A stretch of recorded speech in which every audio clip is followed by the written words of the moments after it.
એટલે જો જેણે જેણે એના ઘરમાં એના બાપાએ દાદાએ નાગ માર્યો હશે ને એના ઘરમાં ભયંકર બીમારીઓ હશે, કેન્સર, ટીબી, લકવા, મગજ ગોળું થઈ જવું, છટકી જવું, કે જે ડોક્ટરના હાથમાં આવે રિપોર્ટો કરાઈને થાકે, 4 ડોક્ટર બદલે ડોક્ટર કે હારું શું એ હાથમાં આવતું, તો તમારે સમજી લેવાનું કે મારા બાપે નાગ માર્યો છે ને તો આ નાગના લીધે અમે દુખી થઈએ છીએ. બીજી વાત ખાસ ખાસ ખાસ ને ખાસ, જેમ કે ગામડા વિસ્તારોમાંથી ઘણા ભાવિક ભક્તો આવે છે અને આ ગુનો લગભગ 10 ઘરમાં 1 ઘરમાં થયો હશે ને હશે. આવું માતા જોવું છું.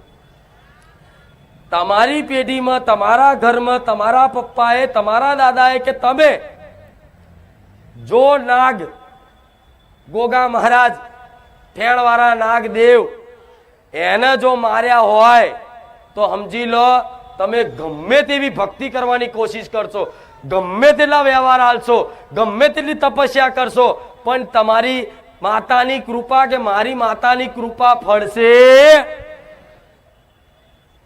આવા તમારા વડવાઓએ નાગ માર્યા હોય ને તો એ નાગદેવ ચમત્કારિક શક્તિ હોય છે, દરેક જોડે છે, ધરતીનો ધણી કહેવાય છે, એક ગુસ્સાવાળા ભગવાન છે, દેવ છે, તરત ચીડાઈ જાય, તરત ખીજાઈ જાય. એટલે જો જેણે જેણે એના ઘરમાં એના બાપાએ દાદાએ નાગ માર્યો હશે ને એના ઘરમાં ભયંકર બીમારીઓ હશે, કેન્સર, ટીબી, લકવા, મગજ ગોળું થઈ જવું, છટકી જવું, કે જે ડોક્ટરના હાથમાં આવે રિપોર્ટો કરાઈને થાકે, 4 ડોક્ટર બદલે ડોક્ટર કે હારું શું એ હાથમાં આવતું, તો તમારે સમજી લેવાનું કે મારા બાપે નાગ માર્યો છે ને તો આ નાગના લીધે અમે દુખી થઈએ છીએ. તો કદાચ આવું જાણવા મળે, ખાલી કોકને પૂછો ને જાણવા મળે કે જાણતા હોય ને તો તોથી જે મહારાજની માફી માગી અને એમના નામથી થોડું પુણ્યદાન ચાલુ કરી દેવું તો તમારી માં ઓટોમેટિક તમારા ઘેર આવી અને જો કૃપા અને કદાચ તમે જે મનોકામના કરી હોય એ પૂરી ના કરી આલા મને સોલંકી પેઢીની મેરડી માતાને કહેજો, બરોબર. પણ આવું ભુવા બતાવો તમને કોઈ ભુવાએ એવું કીધું કે તારા દાદાએ નાગ માર્યો તો એટલે તમે દુખી થાવશો? કીધું? સાચું કહો છો ને? જેમ કે તમે તો હજારો ભુવા ફર્યા છો, કોઈ ભુવાએ આવું બતાવ્યું? નહીં બતાવ્યું ને. જેમ કે ભુવાના જ્ઞાન જ ના હોય આવું ચોથી બતાવો, એને તો સીધી જ વાત હોય આ દુઃખ છે સારું ભયંકર, ભાઈ જીવ લેવા આવ્યું છો, જબરી માતા છે ભાઈ, જો આનો જલ્દી બીજાપરો નહીં કરો, આનો જલ્દી ન્યાય નહીં કરો ને તો આ તમારા ઘરમાં જીવ લઈ જશે. એટલે બાપડા બી જાય, સારું બુઆજી જે કહો એ આનું જલ્દી કરો. તો કે આની છે ને નદી કિનારે સ્મશાનમાં વિધિ કરવી પડે. તો કે હા વિધિ કરી દો, વાંધો નહીં, પણ કે વિધિ માટે છે ને અમુક વસ્તુ મારે બહારથી મંગાવી પડશે, ઉજ્જૈનથી. અમુક સ્પેશિયલ ધૂપ એવું આવે,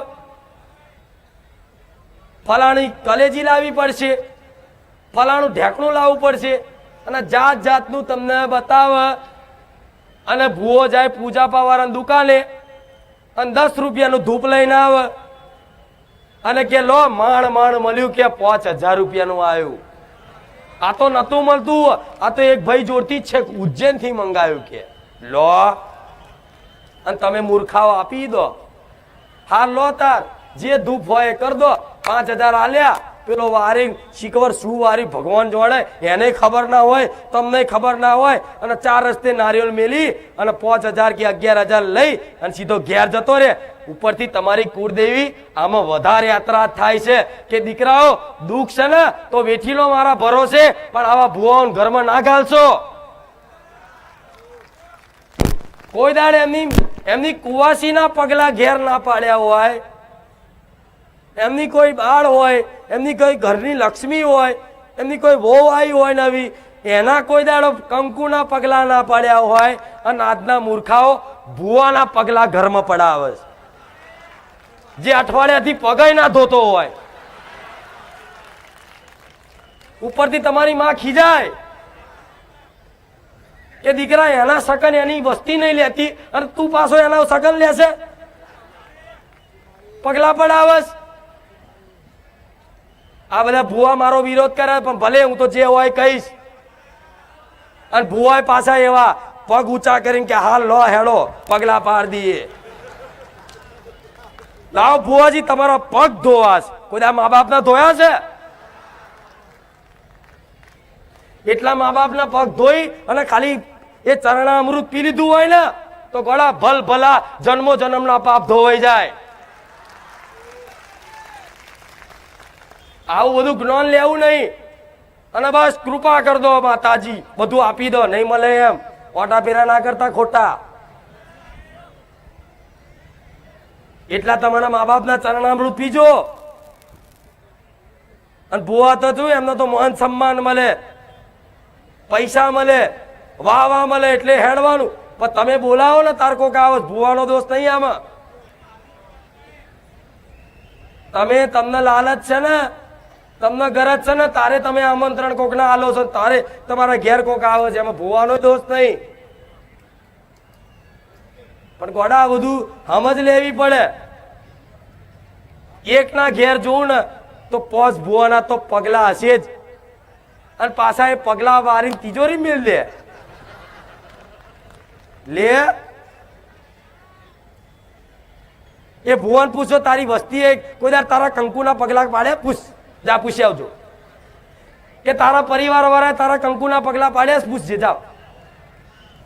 નહીં પાડ્યા હોય, એના પરિવાર હોય, એના કુટુંબ વાળા ચારેય નહીં પાડ્યા હોય, અને તમે આવો આવો આવો ભુવાજી આવો આવો, હે આ બધું કરવાનું તમારી માં યાત્રા થાય. સદબુદ્ધિ હોય ને અને જ્ઞાન હોય ને તો કોઈ ભુવાની જરૂર નહીં. હારા હારા ભુવા છે ને તમારા ઘેર ઓટા ફેરા કરાવે તમારી માં. મારા દીકરાએ કોઈ દાડે લે ભુવાજી બને પ્યાલા પીવડાવો, ફલાણું કરાવો. મારા દીકરાએ ભુવાના પ્યાલા નહીં પીધા. જો પાક્કો ભુવો બને કે પ્યાલા પીએ તો જ પાક્કો બને. એટલે હારા હારા પાક્કા ભુવાને બેહાડું છું. જો ભક્તિમાં જે શક્તિ છે ને એ કોઈ વિદ્યામાં નહીં, એવી ભક્તિમાં શક્તિ છે. તો તમારે ખાલી કઈ નહીં કરવાનું, તમારા ઘેર તમારી કુળદેવીની ભક્તિ જ કરવાની છે, અને મને માતાને વારે ઘડીએ યાદ કરવાની છે, મારા પ્રવચન જોવાના છે. જો તમારી માં તમારી પર રાજી થઈ જાય તો હું તો સમજી લો તમારી માં રાજી, તો હું રાજી જ છું ને. અને એ રાજી થઈ જાય અને હું રાજી થઈ જઈ તો તમારી કુળદેવીનું માતા શું રચાવાના તમને ખબર છે? નહીં ખબર ને? હા, એ તો અનુભવ નહીં એટલે. નહીં તો જેને કદાચ હું મેલડી એક વખત હાથ પકડી લઉં ને એ મને ભૂલી જાય, પણ હું મેલડી એને ના ભૂલું. એ માતા છું, એ મને ભૂલી જાય.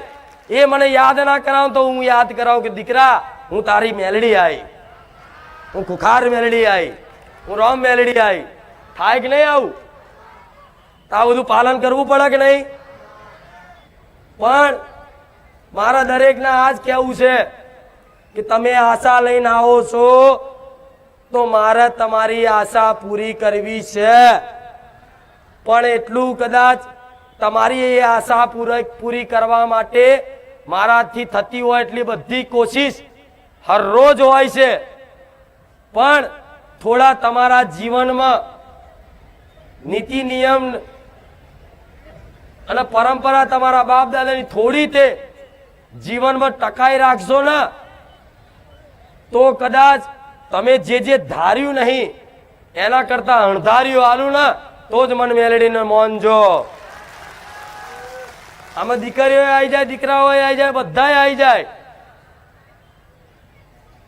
અને આ ભક્તિ કરવી પડે તારે દેવને કૃપા મળે નકર એમને મોટા ફેરા ને એક વખત ભગવાન ચાન્સ આલે એક વખત અવસર મળે કે કોઈ છે ને તમારા જીવનમાં કોઈ માતા કે કોઈ ગુરુ અચાનક તમને મળી જાય અને તમને પોતાના લાગવા મળે કે આ મારા પોતાના છે ભલે હું સોલંકી પેઢીની માતા છું ને પણ હું તમને જો તમારી પોતાની લાગતી હોય ને તો સમજી લો તો મારા ભગવાન